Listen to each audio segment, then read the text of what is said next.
हाय नमस्कार, good morning. तर छाट मी आता एक म्हणजे 2 कमेंट वाचल्या. खूप छान अशा कमेंट. ताई मी तुमच्या कमेंट वाचत नाही, मग मी उगाच म्हणते का की ताई कमेंटमध्ये सांगा, कमेंटमध्ये लिहा तुमचं म्हणणं. आता किती वेळा तर मी तुमचं म्हणणं ऐकलंय आणि वाचलंय. मला वाचा येत नाही म्हणून मी दुसऱ्याकडून घेतेच की वाचून, आणि त्या कमेंटवर बोलतेच की मी बोलते का नाही. मग त्या ताईचं असं म्हणणं आहे, ताई तुला कमेंट करून काय फायदा आहे, म्हणजे तुला वाचता येत नाही तर काय फायदा आहे. हो ताई, मला वाचता येतं, म्हणजे मला वाचा येत नाही पण मी दुसऱ्याकडून घेते वाचून. तुमच्या भावना माझ्यापर्यंत तुम्ही एवढा वेळ काढून 5 मिनिटातला 10 मिनटं वेळ माझ्यासाठी तुम्ही काढता, मग मी तुमच्या कमेंट नाही वाचणार का? वाचणार ना, मी घेते वाचून कोणाकडून पण. त्यामुळं का नाही, तुम्ही कमेंट बिनधास्त करत जावा, तुमच्या कमेंटचे उत्तरं मी देत जाईन. पण काही गोष्टी कमेंटवर मी बोलत नाही जास्त का. काल अशी एक कमेंट आली, भरपूर अशा शिव्या दिल्या. कोण हाय कुठली हाय काय माहिती, उगच शिव्या देणं ना घेणं, नुसतंच खंदेल लावून येणं. कालच्या कमेंट बघितल्या का तुम्ही? जाऊन बघा, नसेल बघितलं तर जाऊन बघा. शिव्या दिल्या, मग आता तिला काय सणासुदीचं बोलू तीच मला कळेना.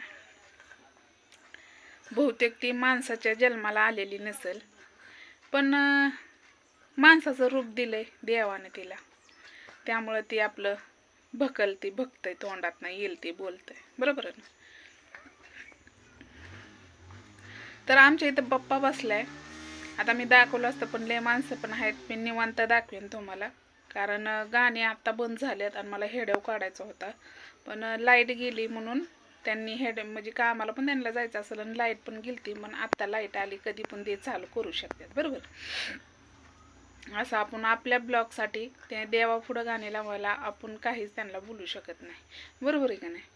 तर ताई तुम्ही बिंदास कमेंट करत जावं. तुमच्या कमेंट मला वाचा येत नसेल पण मी तुम्ही मला एवढा तुमच्या 5 मिनिटातला 10 मिनटं वेळ देता म्हणल्यावर तुमच्या कमेंट माझ्यापर्यंत पोचतात, भावना तुमचा आशीर्वाद. त्यामुळं का नाही, मी कमेंट कोणाकडून पण वाचून घेते, तुम्ही त्याचं टेन्शन घेत जाऊ नका, बरोबर. तर कालची अशी कमेंट होती की म्हणजे आज मला शिव्या नाही त्या घ्यायच्या, कारण बाप्पा आल्यात, त्यामुळं का नाही तिला किंवा त्याला जे पण कोण असेल, कालच्या कमेंटचं बोलत्या, तिला किंवा त्याला काहीतरी वाटत असेल, त्यामुळं ते अख्ख्या खानदानाला शिव्या 5वीला त्याच्या पुंजलेल्या असतेल्या किंवा तिच्या पुंजलेल्या असतेल्या 5वीला. म्हणजे आपण सटवाय पुंजतो का नाही देवाला, आपण चांगल्या मनाने पुजतो, पण ती त्याच्या आईनं किंवा तिच्या आईनं कोण आहे तीच कळेना मला, कोणी का असं ना, बहुतेक त्यांच्या आईनं का नाही सटवाय पुंजताना शिव्या पुंजल्या असतील, त्यामुळं का नाही तिच्या तोंडात शिव्या येते त्या. पण ज्याची सोच बिंदास दे बाई शिव्या. तुझ्या शिव्या खाण्याने मायाला काय हे होणार, काय म्हणतात ना, कावळ्याच्या शापानं गाय मरत नाही, तसं तुझ्या शापानं काय मला काय होणार नाही, माझं अजूनच चांगलं होईल. आणि म्हणतात ना, खच्चीकरण करणारे असावंच लागतात, निंदा करणाऱ्याचं शेजारीच घर असावं लागतं. त्यामुळं का नाही, आणि तूच काय बोलून काय फायदा नाही, निंदा लय करते ती आमच्या गावात लय निंदा करते ती आमच्याबद्दल. त्यामुळं का नाही, त्यांच्या तोंडाला हात लावणं किंवा त्यांच्या तोंडाला फेमिकॉल लावून चिटकणं हे आपल्या हातात नाही. तसं त्यांच्या तोंडात शिव्या देणं, पण नाव घेऊन शिव्या दिलं तर आपण सोडू का? नाही सोडणार. मग त्यांनी नाव घेऊन तर बोलत नाही ती म्हणल्यावर मग त्यांना काय आपल्या ओटीत फुलंच पडतात ना. त्यामुळं का नाही, तोंडात ना फोटात घेते मी, पदरात घेते. त्यामुळे तुम्ही बिंदास शिव्या द्या. तुम्ही शिव्या देता आणि मला काय घंटा फरक पडत नाही. तसे पण पप्पा आलेत, आपण बसवत असतो. हां, असे कमेंट आले की ताई महालक्ष्मी असं तसं. हो, आमच्यात होत्या महालक्ष्मी, आमच्यात होत्या महालक्ष्म्या. जवळ म्हणजे मला बसवणं होत होतं, माझ्या आईला बसवणं होत होतं, तवर आम्ही केलं. त्याची खूप सेवा केली, खूप छान ठेवल्या, सेवा केली. त्यामुळं का नाही, आता जिथं जायच्या तिथं ते व्यवस्थित गेलेले आहेत त्यामुळं का नाही, जिथं आहेत ते आनंदात आहेत. आमच्यात पण आनंदातच होतं, पण एवढंच की आणि लक्ष्मी गेल्या म्हणून पण लक्ष्मी आहेच की आपले, आम्हाला करावंच लागतंय. थोडं का होईना गोड धोड करावंच लागतंय आणि आम्ही करतोच. कारण देव सोडू शकत नाही. महालक्ष्म्या बरोबर का नाही देवाला सुद्धा निवद दाखवावा लागतो या, दाखवावा लागतो का नाही. त्यामुळं का नाही आम्हाला काहीच वाटत नाही.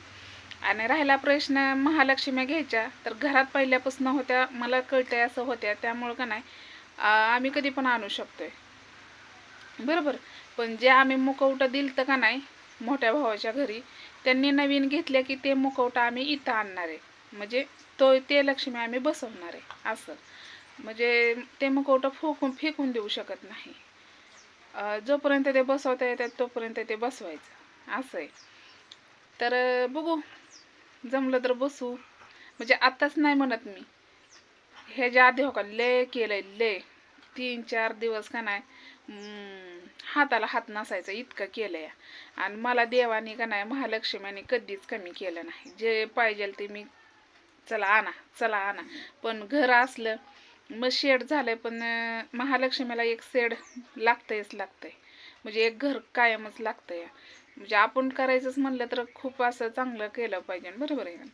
तर हे घर आहे, पण याच्यात तर काय उपयोग नाही. भरपूर असं ओलं आहे आणि पाऊस पण चालू आहे.